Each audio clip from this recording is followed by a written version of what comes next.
धरती के राजा को मिल गया था इंद्र का सिंहासन, अहंकार में डूबा तो बन गया अजगर।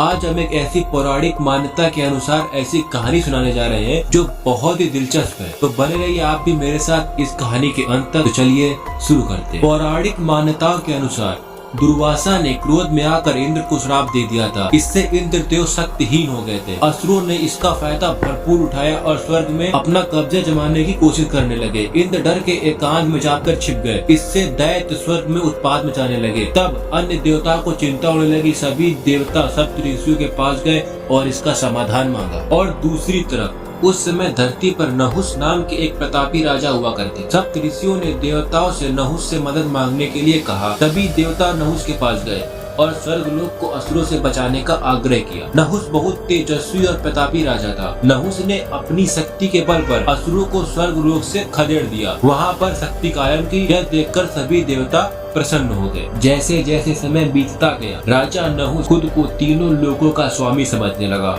उसे अहंकार आ गया। उसे स्वर्ग लोक का अधिपत्य मिल गया तो काम वासनाओं में डूब गया। देवों और तपस्वियों से मनमानी करने लगा। उसके मन में इंद्र की पत्नी सच को लेकर भी बुरे ख्याल आने लगे। एक दिन नहुस ने अपने सेवकों से सची को अपने सामने पेश करने के लिए कहा। नहुस ने सची से कहा कि उसके पास इंद्र का आसन और सारी शक्तियाँ हैं, इसलिए तुम इंद्र के बजाय मुझे अपना पति स्वीकार कर लो। सच्ची ने नहुस को मना कर दिया। वह मदद के लिए बृहस्पति के पास गई। नहुस को सबक सिखाने के लिए बृहस्पति को एक उपाय सूझा। उन्होंने सच्ची से कहा कि वो जाकर नहुस से कहे अगर सप्त ऋषि उसकी डोली उठा कर लाएंगे तो वह उसे विवाह कर लेगी। बृहस्पति के कहने पर सची नहुस के पास गई और अपनी शर्त रखी। नहुस के खुशी का ठिकाना नहीं रहा। उसने तुरंत शर्त मान ली। सची से विवाह की तैयारी करने के लिए कहा।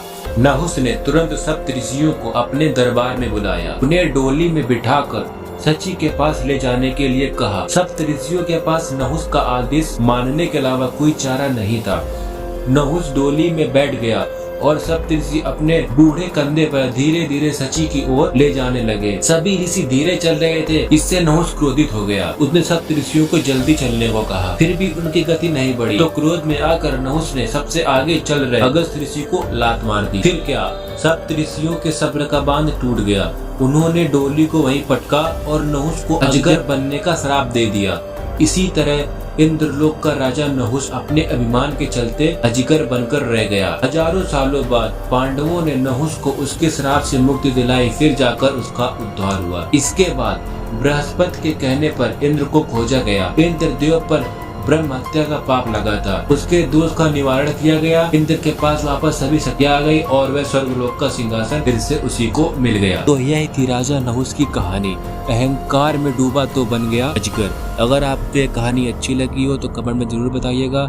मिलते हैं नेक्स्ट वीडियो में। तब तक के लिए bye bye. Thanks for watching.